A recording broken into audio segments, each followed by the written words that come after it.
Hello friends, welcome my YouTube channel education easy vision.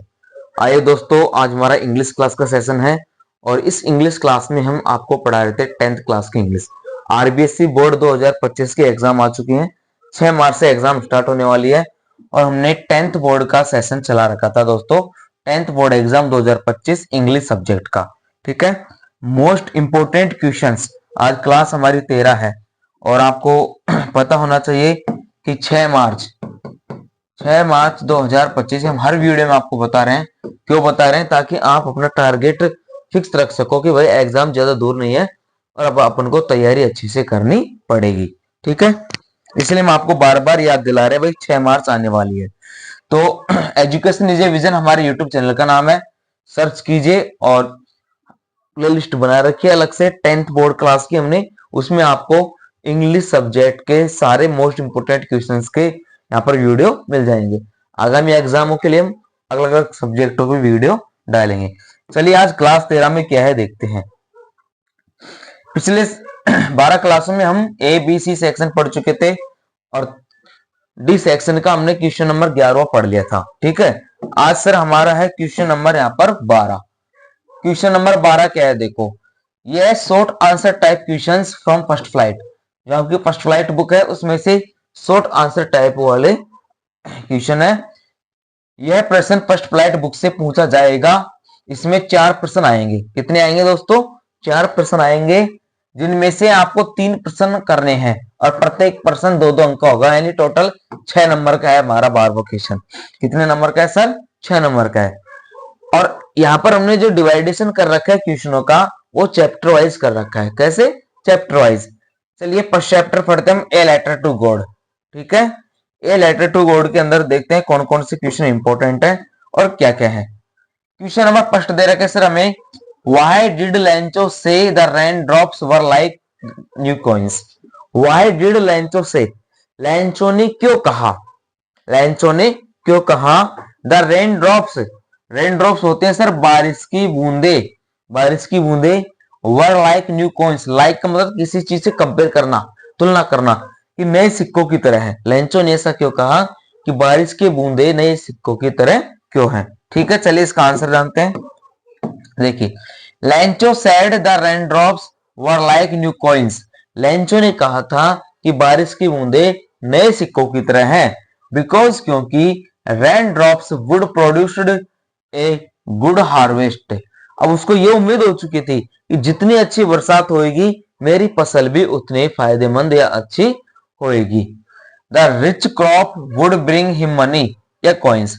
और इस प्रकार की अच्छी जो फसल होगी वो उसको बहुत सारा पैसा धन लाएगी, जो उसने कॉइन से तुलना की थी। और उसने ये भी कहा था जो बड़ी बूंदे हैं, big drops like 10 cents and small drops like 5 cents. बड़ी बूंदे 5 के सिक्कों की तरह और छोटी बूंदे 10 के, सॉरी, बड़ी बूंदे 10 के सिक्कों की तरह है और छोटी बूंदे 5 के सिक्कों की तरह है। ऐसे भी उसने यहाँ पर तुलना की थी। तो ये हो गया हमारा फर्स्ट क्वेश्चन। चलिए नेक्स्ट क्वेश्चन देखते हैं। क्वेश्चन नंबर 2 क्या है हमारा, why did Lencho write a letter to God. Why did Lencho write a letter to God. Lencho भगवान को पत्र क्यों लिखता है, लैंचो भगवान को पत्र क्यों लिखता है। देखिए इसका आंसर क्या है, his crops had been completely destroyed. उसकी जो फसल थी वो पूरी तरह से बर्बाद हो चुकी थी। ही रोट टू गॉड, उसने भगवान को लिखा, that he and his family would go hungry, hungry, कि वो और उसका परिवार इस वर्ष भूखे मर जाएगा, ऐसा उसने पत्र में लिखा। दिस ईयर, इस वर्ष, सो ही आस्क्ड गॉड, इसलिए उसने भगवान से पूछा, टू सेंड हिम, उसे भेजने के लिए, 100 पेसोस, 100 रुपये, अपन इसको रुपये बोल देंगे ना, 100 पैसे उसने मांगे, in order to sow in his field again, ताकि वह फिर से अपने खेतों को, अपनी फसल को तैयार कर सके, ठीक है। ये हो गया हमारा अगला क्वेश्चन। चलो अगला क्वेश्चन देखते हैं, तीसरा क्वेश्चन हमारा, व्हाट डिड लैंचो होप फॉर। लैंचो को किस चीज की उम्मीद थी, व्हाट डिड लैंचो होप फॉर, लैंचो को किस चीज की उम्मीद थी। चलिए इसका आंसर देखते हैं। लैंचो वाज ए फार्मर, लैंचो एक किसान था। He hoped for a good rain, और उससे उम्मीद थी कि एक अच्छी फसल होगी किससे, अच्छी बारिश से। He hoped for a good rain, उसको एक अच्छी बारिश की उम्मीद थी।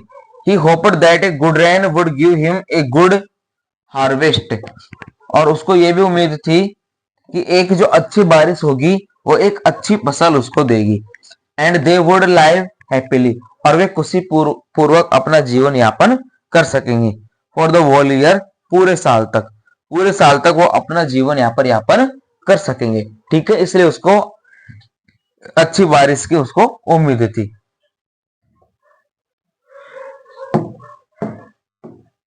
चलिए क्वेश्चन नंबर 4 देखते हैं sir. How did the rain change, बारिश कैसे परिवर्तित हुई। व्हाट हैपेंड, क्या हुआ टू लेंचोस फील्ड, लेंचो के खेतों का। बारिश ने कैसे अपना रूप बदला और लेंचो के खेतों का क्या हुआ, लेंचो के खेतों के साथ क्या घटना घटित हुई। आइए देखते हैं। The rain changed into hailstorm, hailstorm बोलते हैं सर एक तरह से तूफान में, तेज तूफान, ओलो वाला तूफान है ना, ओले गिरने शुरू हो गए। The rain changed into hailstorm, suddenly a strong wind began to blow, अचानक एक तेज हवा बहना शुरू हुई। And along with the rain very large hailstorms begin to fall, और उस तेज बारिश के साथ बड़े बड़े ओले भी गिरना शुरू हो गए। हेलस्टॉर्म्स मींस होता है सर ओले, ठीक है। Lencho's field were covered with snow, snow नहीं होता एक प्रकार से बर्फ, ओलो की बर्फ। लेंचो के जो खेत थे वो पूरे बर्फ से ढक गए। All his work had gone waste, और उसका सारा जो कार्यक्रम था, जो उसने मेहनत की थी, सारा क्या हो गया, बर्बाद हो गया। ठीक है, चलिए क्वेश्चन नंबर 5 देखते हैं। What did Lancho have faith in? What did he do? Lencho का किसमें विश्वास था, किसमें श्रद्धा थी, और उसने क्या किया। ठीक है, चलिए आंसर जानते हैं।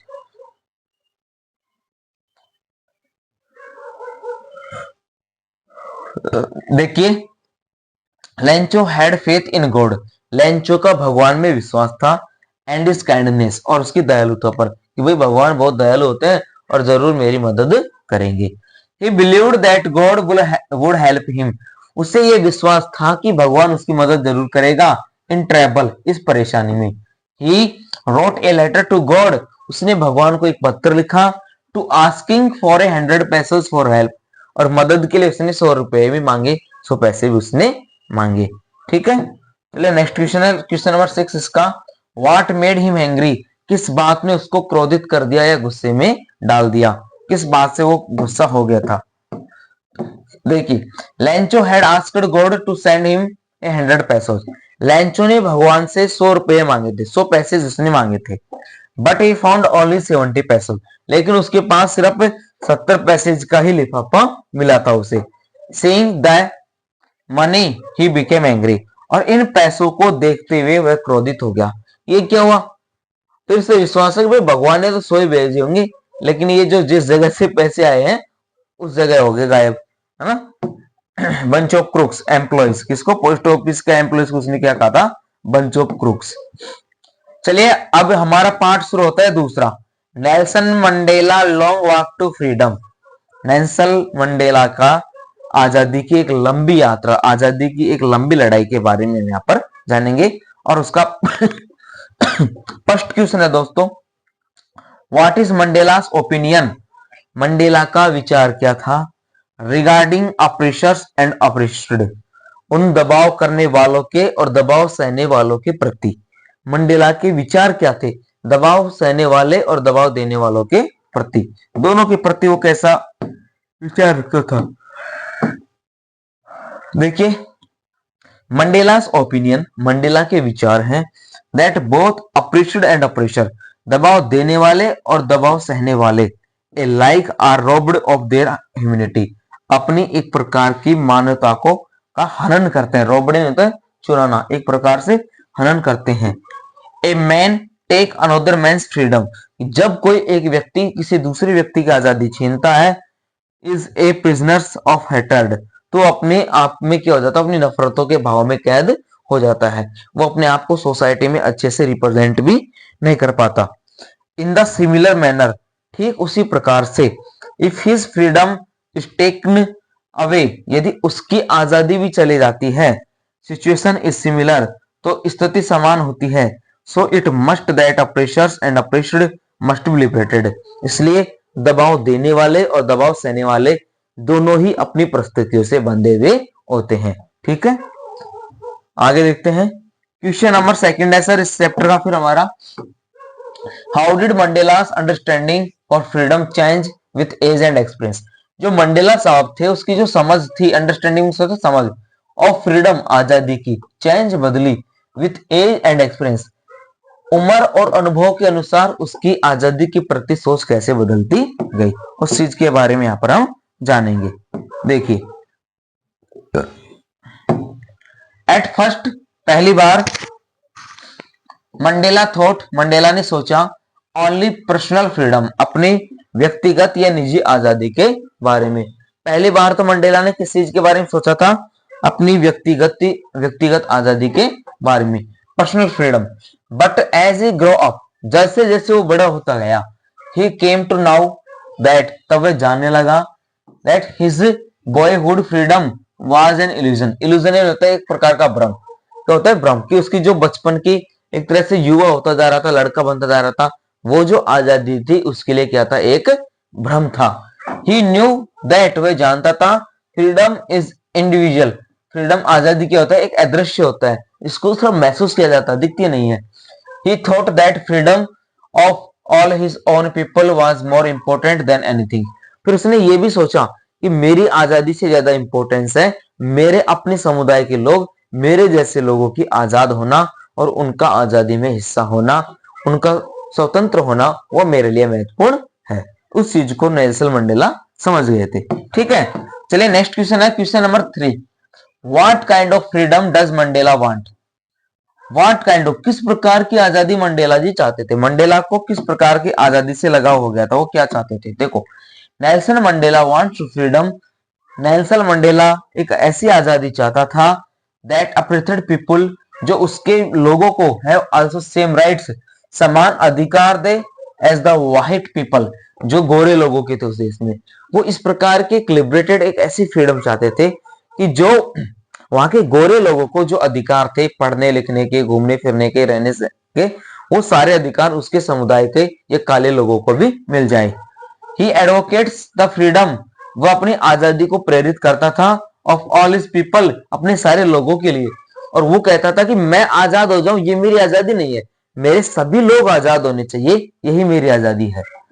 Without any kind of prejudice, बिना किसी दबाव दमन के। ही वांट द फ्रीडम, और वह जो आजादी चाहता था, not to be extracted lawful life, वो एक प्रकार से कानून नियमों में बंधी हुई आजादी होनी चाहिए थी, कि कोई भी व्यक्ति उस आजादी का व्यक्तिगत फायदा न उठाए, अपने लोगों के हित के लिए करे, जो भी करे, ऐसे उसको आजादी चाहिए थी। He wishes all the people should enjoy the equal rights, और उसकी ये भी इच्छा थी कि जो सभी लोग, ही विशेष उसकी इच्छा थी, ऑल द पीपल, सभी लोग, शुड एंजॉय, आनंद ले, द इक्वल राइट्स, अपने समान अधिकारों का, टू फुलफिल देयर ड्यूटीज, और अपने कर्तव्यों का पालन करे। ठीक है, ये हमारा क्वेश्चन नंबर 3 हो गया। क्वेश्चन नंबर 4 है सर हमारा, व्हाट विजन, क्या उद्देश्य, क्या दृष्टि, does Mandela, Nelson Mandela have for the future of South Africa. South Africa के भविष्य के लिए उसने क्या विजन, क्या दृष्टि प्रस्ताव किया, क्या रखा था, भाई मेरा साउथ अफ्रीका आने वाले समय में कैसा होना चाहिए, वो क्या क्या बातें थी, उनके बारे में यहाँ पर हम पढ़ते हैं। देखिए, to liberate all their people from the continue bondage of poverty, कि जो निरंतर समय से चलती आ रही है गरीबी है, उससे मेरे लोगों को मुक्ति मिले। डेप्रिवेशंस, जो रंग भेद की नीति है। Suffering, gender and other discriminations, लिंग भेद की जो बीमारी चलती आ रही थी उनके लोगों के बीच में, अन्य जो भी उत्पीड़ना थी, उन सब चीजों से, और the ideals he sets for the future of South Africa, इन सभी चीजों से मुक्ति मिल जाए, गरीबी से, छुआछूत से, ये काले गोरे के भेदभाव से, रंग भेद से मान लो उसको, और अधिकारों से, जिस प्रकार के उनको अधिकार नहीं दिए गए थे, उन सभी चीजों से उसको, बंधनों को मुक्ति मिल जाए, वही उसके लिए आजादी थी, और वही अपने दक्षिण अफ्रीका का भविष्य देखना चाहता था। ठीक है, क्वेश्चन नंबर 4 हो गया। क्वेश्चन नंबर 5 देखते हैं सर अब इसका। क्वेश्चन नंबर 5 हमारा, वाई वर टू नेशनल अध्ययन संघ, दो राष्ट्रगान क्यों गाए गए थे? दो राष्ट्रगान क्यों गाए गए थे? टू नेशनल एथेम्स वर संग, दो राष्ट्रगान गाए गए बिकॉज क्योंकि इन साउथ अफ्रीका में there were two main communities, वहां पर दो मुख्य समुदाय रहते थे, white and the black, the white and the black, क्योंकि साउथ अफ्रीका में दो मुख्य समुदाय निवास करते थे, गोरे और काले लोग। तो उनकी संतुष्टि के लिए ऐसा किया गया था ना। The white wanted to give respect their national anthems, और जो सफेद गोरे लोग थे वे अपने राष्ट्रगान को सम्मान देना चाहते थे। whereas the black wanted to give respect to theirs, उसी प्रकार काले लोग भी अपने राष्ट्रगान को सम्मान देना चाहते थे और वे एक दूसरे के राष्ट्रगान के भाव को समझे, ऐसा भी उनका संकेत था। क्वेश्चन नंबर 6 है हमारा, what does courage mean to Mandela? Mandela के लिए साहस का मतलब क्या था? साहस क्या, कैसा साहस होना चाहिए, उसके लिए मंडेला का क्या मतलब था? ठीक है, चलिए आंसर देखते हैं इसका। Courage is not the absence of fear, कि साहस का मतलब ये नहीं होता कि हमें डर ही ना लगे, भय ही ना हो, but the triumph over it, इसका मतलब होता है डर या भय के ऊपर हमारा विजय प्राप्त करना, हम उनको जीतना, ये होता है मैं मुख्य साहस। A brave man is not ही, एक बहादुर व्यक्ति वो नहीं है, वो डज नॉट फील अफेड, जिसे डर महसूस ना हो, जबकि कौन है, बट ही वो कंक्वेयर दैट फियर, बहादुर व्यक्ति वो होता है जो अपने डर के ऊपर विजय प्राप्त कर ले और डर के आगे जीते, वो बहादुर होता है। ठीक है, चलिए नेक्स्ट क्वेश्चन इसका, question number 7, what twin obligation does Mandela mention? Mandela ने क्या दो बाध्यताएं यहाँ पर जिक्र किया है, किन दो बाध्यताओं का जिक्र किया है? देखिए, Mandela mentions two obligations, Mandela ने दो बाध्यताओं का जिक्र किया है, which every man has to fulfil, जो प्रत्येक व्यक्ति उन आवश्यकताओं को या उन बाध्यताओं को पूरा करना चाहता है। One obligation is to his family, एक बाध्यता थी उसके परिवार के प्रति, टू हिज पेरेंट्स, माता पिता के प्रति, to his wife and children, अपनी पत्नी और अपने बच्चों के प्रति उसकी बाध्यता थी, वो थी प्रथम बाध्यता। और दूसरी कहती second obligation is to his people, his community and his country, और जो दूसरी बाध्यता थी उसके दूसरा कर्तव्य था अपने लोगों के लिए, अपने समुदाय के लिए और अपने देश के लिए, अपने देश को आजादी दिलवाने के लिए, ये उसकी दूसरी बाध्यता थी। चलो, तो ये हो गया हमारा दूसरा पार्ट पूरा। अब हम आते हैं सर तीसरे पार्ट पर। तीसरा पार्ट है हमारा टू स्टोरीज अबाउट फ्लाइंग, उड़ान के बारे में दो कहानियां। ठीक है, तो उसका जो फर्स्ट चैप्टर था हमारा क्या था, ब्लैक एरोप्लेन का।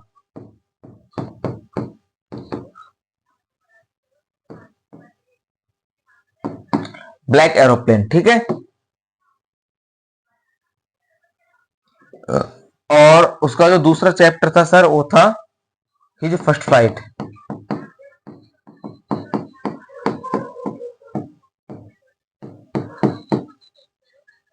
उसकी पहली उड़ान। तो यहाँ पर इन दोनों में से ही मिक्सर करके क्वेश्चन पूछे गए हैं और आपको ध्यान से क्वेश्चनों को रीड करना है और उनका आंसर देना है। देखिए, क्वेश्चन नंबर फर्स्ट पूछा गया सर हमसे, what made the women in the control centre, जो नियंत्रण कक्ष में वो महिला थी, look at the narrator strangely, वो वर्णनकर्ता को विचित्र तरीके से क्यों देख रही थी? नियंत्रण कक्ष में जो महिला थी वो वर्णनकर्ता कौन था? जो उस तूफान में अपने एरोप्लेन को बचा करके बाहर लाया था, उसको हैरानी पूर्वक क्यों देख रही थी?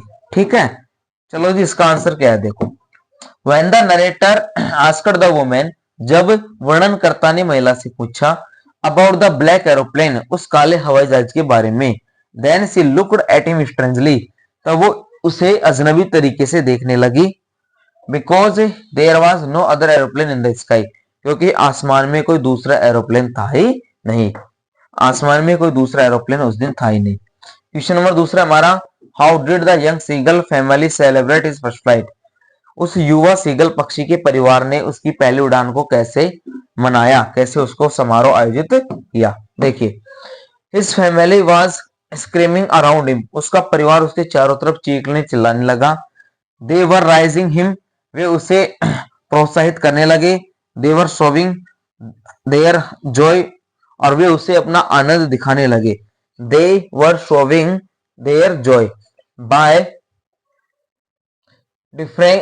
Offering scraps of fish and the young seagull, और उस युवा सीगल पक्षी को मछली के टुकड़े खाने के रूप में वो दे रहे थे, पकड़ा रहे थे, चारों तरफ उड़ करके चीख रहे थे, चिल्ला रहे थे। इस प्रकार से अपने उत्साह को वो दर्शा रहे थे। ठीक है,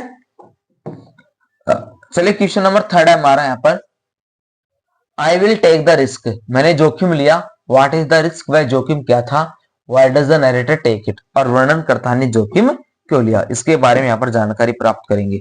देखो, the risk is flying the old Dakota aeroplane, उसका पहला रिस्क, पहला जोखिम क्या था, उसने पुराने डाकोटा को उड़ाने का निर्णय किया। स्ट्रेट इनटू द स्टॉर्म, किसमें, सीधे तूफानों में। अब उड़ा के तो आ ही रहा था, वो पेरिस से इंग्लैंड की ओर जा रहा था और पुराना था, फ्यूल भी कम था, लेकिन फिर भी उसने निर्णय किया कि मुझे इस तूफान भरे बादलों में, घने आसमान में इसको उड़ाना ही होगा, ताकि मैं तभी बच के बाहर निकल पाऊं।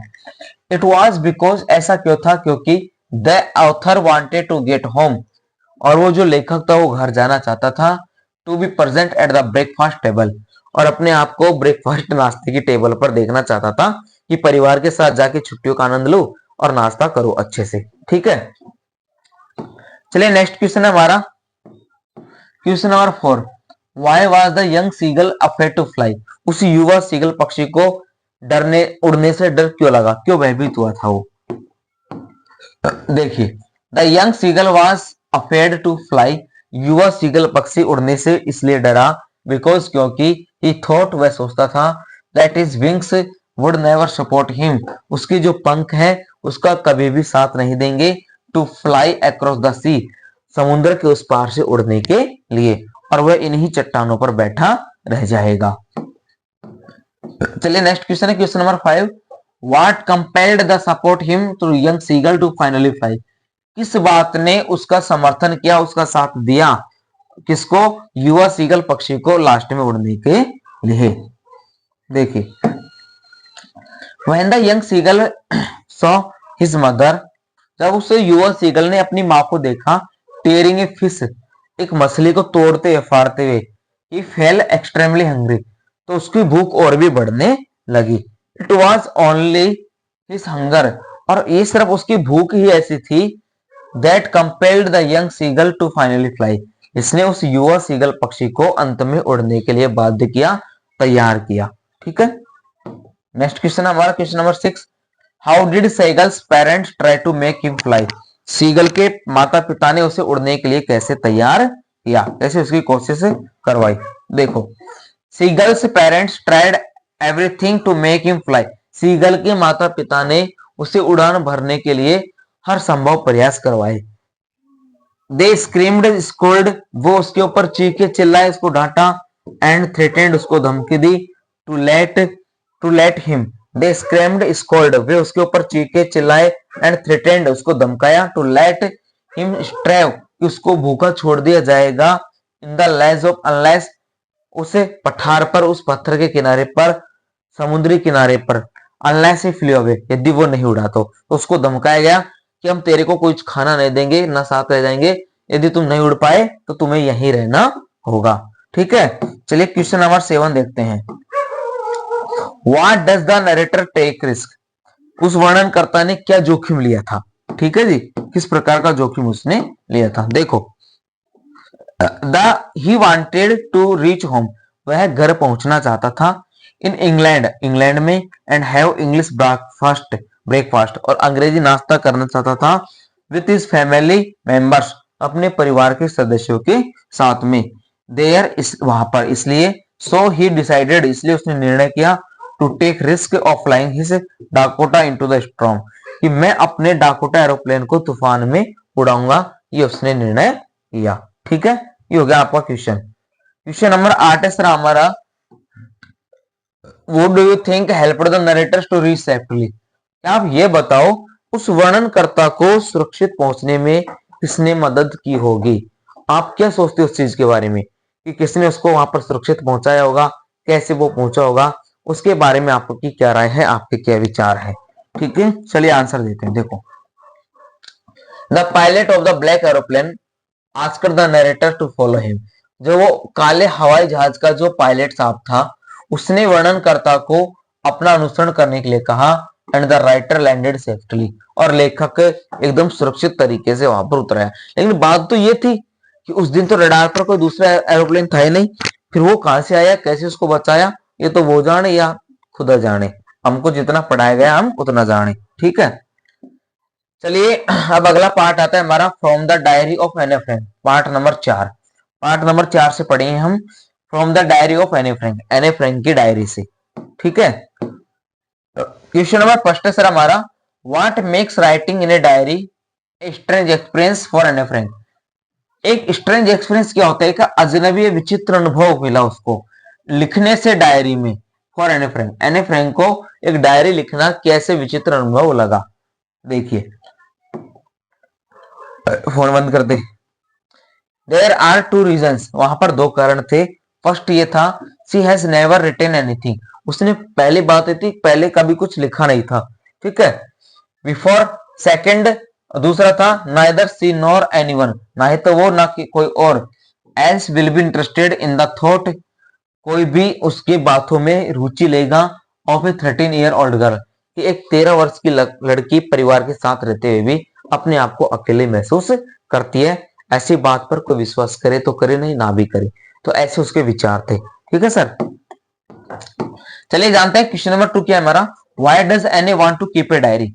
एने फ्रैंक एक डायरी क्यों रखना चाहती थी, एने फ्रैंक एक डायरी क्यों रखना चाहती थी। देखिए, Anne wants to keep a diary, Anne एक डायरी रखना चाहती थी बिकॉज, क्योंकि सी हैज नो फ्रेंड्स, उसके कोई दोस्त नहीं थे, टू टॉक बातचीत करने के लिए, एंड शेयर हर फीलिंग्स, और अपनी भावनाओं को बांटने के लिए। सी फेल्ट दैट पेपर, और उसको ये भी महसूस था कि दैट पेपर, जो कागज होता है, has more patience than people, वो लोगों के बजाय ज्यादा क्या रखता है, धैर्य रखता है, ऐसा उसने महसूस किया था। ठीक है सर, चलिए क्वेश्चन नंबर 3 देखते हैं, व्हाई डज एने provide a brief sketch of her life. यहाँ एने ने अपने जीवन का चरित्र चित्रण क्यों किया, एक ब्रीफ स्केच यहाँ पर क्यों दिया है कि मैं ऐसी हूं, ऐसा किया, ऐसा किया। ठीक है, चलिए जानते हैं, एने provides a brief sketch of her life, एने ने अपने जीवन का एक ब्रीफ स्केच मान लो, उसको चरित्र चित्रण मान लो, यहाँ पर हमको उपलब्ध करवाया है। क्यों, सो दैट एवरीबडी माइट, कि प्रत्येक लोग ये समझ सके, अंडरस्टैंड हर स्टोरी, उसकी कहानियों को, इन हर डायरी, उसकी डायरी के माध्यम से। ठीक है सर, चलिए नेक्स्ट क्वेश्चन है हमारा question number 4, why was mister Keesing annoyed with Anne. श्रीमान जो किसिंग थे वो एने से क्रोधित क्यों थे, या उससे गुस्सा क्यों रहते थे। देखो, इसका आंसर है महोदय हमारा, Mister Keesing was annoyed with Anne, श्रीमान किसिंग एने के साथ क्रोधित थे, because she much talked in the period, in his period, क्योंकि श्रीमान किसिंग की पीरियड में वो बहुत ज्यादा बातें करती थी, बहुत ज्यादा बातूनी थी। कौन, एने फ्रैंक। ही आस्क्ड हर, वो उससे कहता था, टू राइट एज होमवर्क, और उसको निबंध देता था वो होमवर्क करने के लिए, on the topic chatter box, chatter box के टॉपिक के ऊपर, कि तुम खुद चैटर बॉक्स हो तो चैटर बॉक्स के ऊपर तुम्हें निबंध लिखना है। क्वेश्चन नंबर 5 देखो, what made mister Keesing allow any two talk in class. किस बात ने श्रीमान किसिंग, किस बात को लेकर के श्रीमान किसिंग ने एने को कक्षा में बात करने की अनुमति दे दी, ऐसी क्या घटना हुई होगी। ठीक है, उसके बारे में यहाँ पर हम जानते हैं। देखिए, Mr Keesing was trying to play a practical joke, श्रीमान जो किसिंग थे वो एक जोक बनाना चाहते थे, एक मजाक बनाना चाहते थे एने का, ऑन हर, उसका। He had given a funny topic to Anne, और उसने एने को एक मजाकिया टॉपिक दे दिया लिखने के लिए, टू राइट एन एज, एक निबंध के रूप में। ये लड़की खुद बहुत ज्यादा बातूनी है, बातचीत करती है, तो क्यों ना इसको ऐसा टॉपिक दिया जाए ताकि इसको खुद को शर्म महसूस हो। She wrote it in a beautiful poem, और उसने एक सुंदर कविता लिख दी, इसमें एक प्राइज्ड हर, जिसमें उस टीचर की बड़ाई की गई हो, as the allowed to talk in class, और उस बात को लेकर के फिर श्रीमान किसिंग ने उसको कक्षा में बातचीत करने की अनुमति दे दी। उसने कहा चलो भाई कोई बात नहीं, तेरी नजर में यदि मैं सही तो तू भी सही कर ले बात। ये हो गया चैप्टर हमारा। अगला देखो, ग्लिम्स ऑफ इंडिया, भारत की झलकियां, भारत का अतीत, भारत की झलकियां। इसके अंदर 3 पार्ट है सर, तीनों पार्टों के क्वेश्चन यहाँ पर मिश्रण में आए हैं, तो आराम से एक एक को हमें जानना है। क्वेश्चन फर्स्ट है हमारा, when would the baker come every day, जो बेकर थे रोटी बनाने वाले वो प्रतिदिन कब आते थे। Why did the children run to meet him, और बच्चे उनसे मिलने के लिए क्यों दौड़ा करते थे। ठीक है, ये तो प्यार प्रेम की बात है। देखो, the baker would come twice a day, एक दिन में 2 बार आया करते थे रोटी बनाने वाले।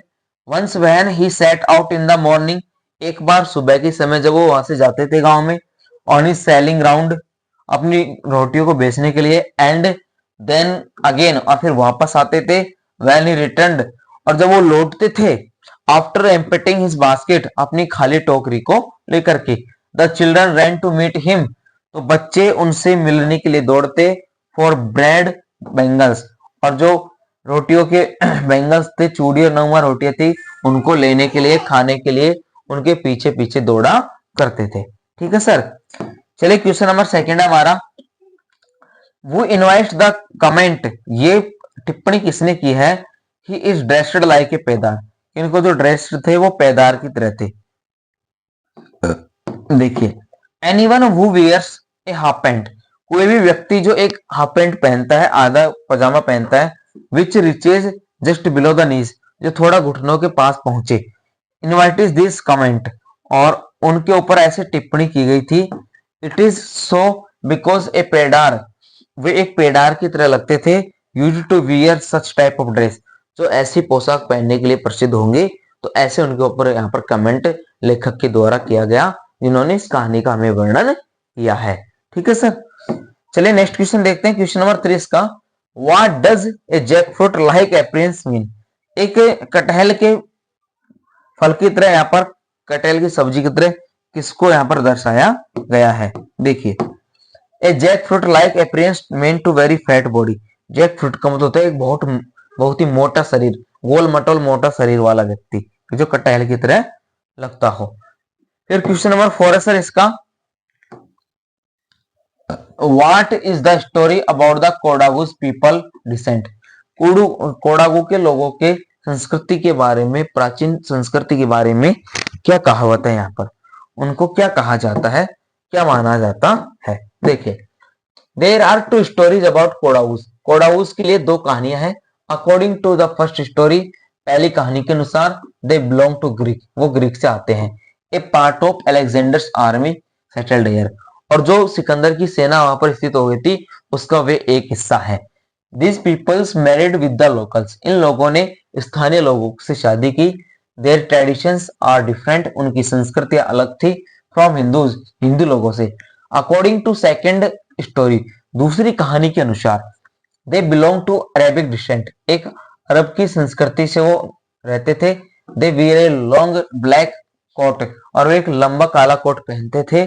नाउन इज कुपिया, कुपिया जिसको जाना जाता था, which is like the kupia worn by the Arabs, जो अरब लोगों के द्वारा उस कुपिया को, बड़ा कोट घमोच एक तरीके से पहना जाता है, उसकी तरह से वो जाने जाते थे। ठीक है, चलो क्वेश्चन नंबर 5 हमारा, where were the monthly accounts of the baker record, महीने का हिसाब किताब बेकर कहां पर लिखा करते थे। The monthly accounts of the baker were recorded on the wall in pencil, वो दीवारों पर रूल पेंसिल से लिखा करते थे। ठीक है सर, नेक्स्ट है हमारा question number 6, what are the elders in Goa nostalgic about, Goa में के जो वहां पर वृद्ध थे वो किस बात की चर्चा करते रहते थे, किस बात के बारे में वो ज्यादा चर्चा करते थे। देखिए, the elders in Goa are nostalgic about the those good Portuguese days, जो गोवा के जो वृद्ध लोग थे वो क्या करते थे, पुराने पुर्तगाली दिनों को याद करते थे। They miss the Portuguese and their famous loaves of bread, वे पुर्तगालियों को याद करते थे और उनकी जो गोल रोटियां होती थी, मीठी रोटियां थी, उनके लिए भी याद करते थे। ठीक है सर, नेक्स्ट क्वेश्चन हमारा, व्हाट इज कबाई, कबाई क्या होता है। देखो, कबाई क्या होता है, the कबाई is a traditional dress of baker, ये रोटी बनाने वालों की एक पारंपरिक पोशाक होती है। It was born by the baker, ये रसोईया बेकरों के द्वारा पहनी जाती थी। During the days of Portuguese in Goa, Goa में पुर्तगाली लोगों के समय से, जब पुर्तगाली लोगों वहां पर गोवा में रहते थे, तो उनके समय से ही वो वहां पर ऐसे ड्रेस पहना करते थे।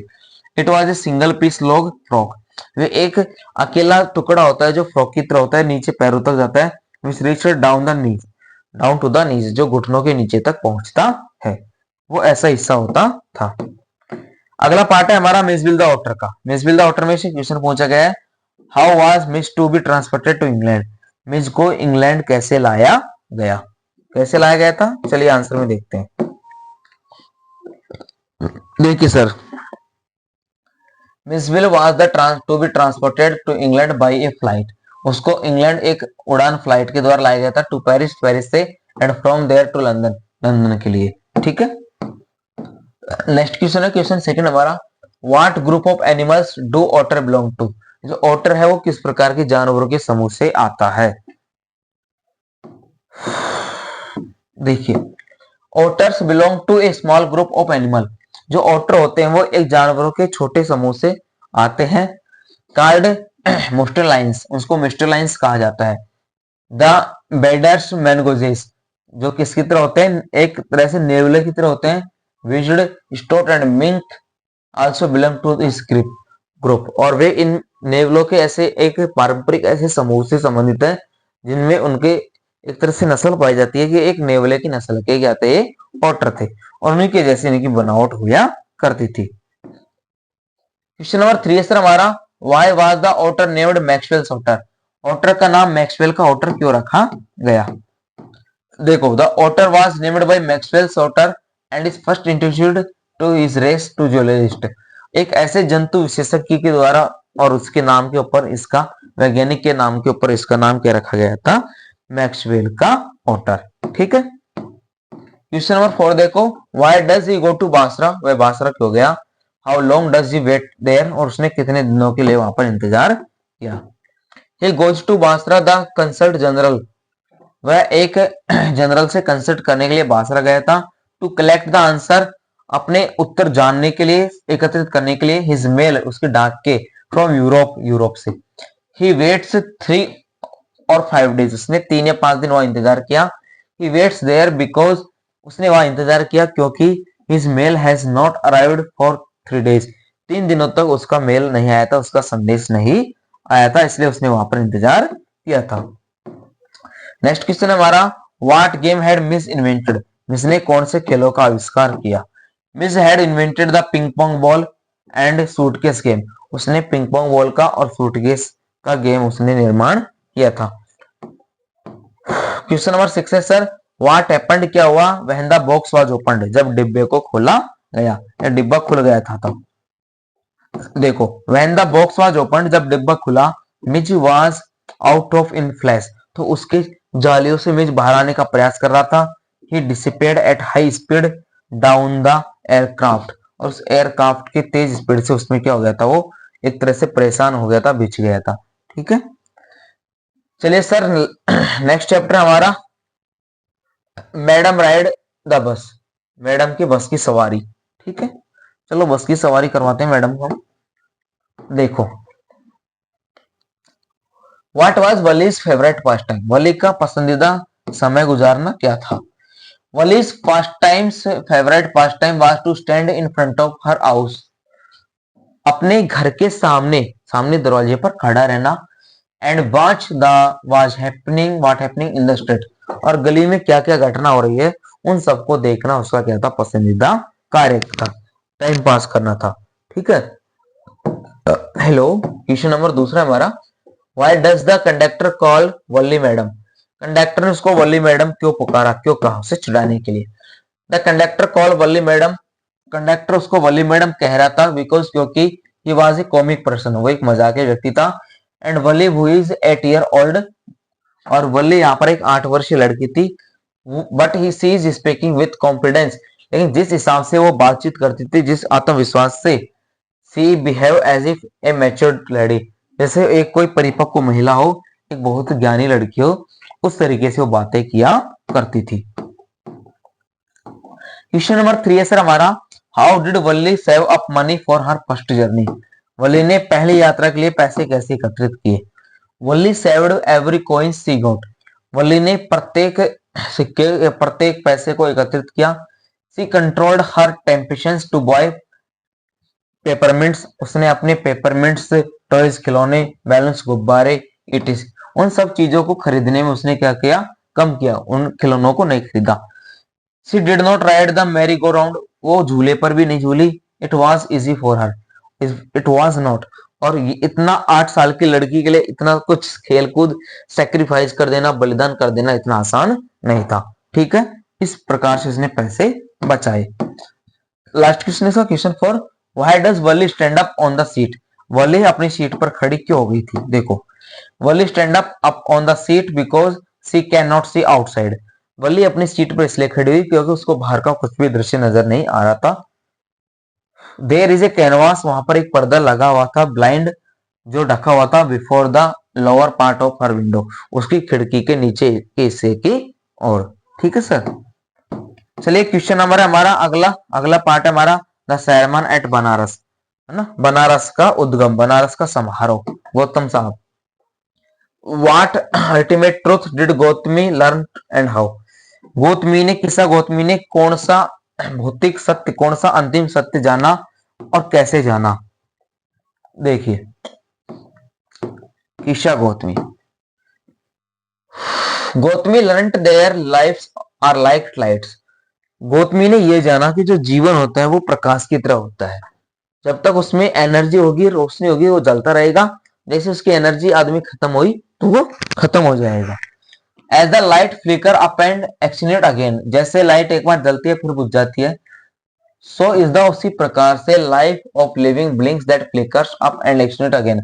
हमारा जो मानव जीवन है, भौतिक जीवन है, आता है और जाता है, एक शरीर से दूसरे शरीर में प्रवेश करता रहता है। ये सब वैज्ञानिक प्रक्रिया है। सी नोविंग में जान चुकी थी दैट वी आर ह्यूमन, हम मनुष्य, and it is not natural for us to die, और हमारे लिए मरना क्या है, एक तरह से प्राकृतिक है, हमें मरना ही पड़ेगा। While watching the flickering and distinct light she learned it, जब उसने अपने वहां पर गली में लाइट को जलते और बुझते हुए देखा तो उसे यह बात समझ में आई थी। क्वेश्चन नंबर 2 है, आफ्टर हर सन डेथ, उसके बेटे की मौत के बाद, why does Kisa Gotami go from house to house? Kisa Gotami एक के घर क्यों गई थी? 2 बार गई थी, एक तो उसके बेटे की मौत के बाद, एक सर से मिलने के बाद। कौन से सर? गौतम सर के बाद। व्हेन हर सन डाई, जब उसका बेटा मरा, she goes from house to house, तो वो घर घर गई, to ask for medicine to save her son's life, अपने बेटे के जीवन को बचाने के लिए दवाइयां मांगने के लिए। क्वेश्चन नंबर 3 है sir, what did Buddha ask किस्सा गौतमी टू ब्रिंग? बुद्धा ने किस्सा गौतमी से क्या लाने को कहा? बुद्धा आस्क्ड किस्सा गौतमी, बुद्धा ने किस्सा गौतमी से कहा to bring a handful of mustard seed, एक मुट्ठी भर सरसों के बीज, from the house where there was no death, एक ऐसे घर से तुम्हें सरसों के बीज लाने, मुट्ठी भर जहां पर अभी तक किसी की मृत्यु नहीं हुई हो, ऐसे घर से तुम्हें सरसों लानी है। नेक्स्ट क्वेश्चन है 4, where did Buddha give the first sermon and what did it reflect?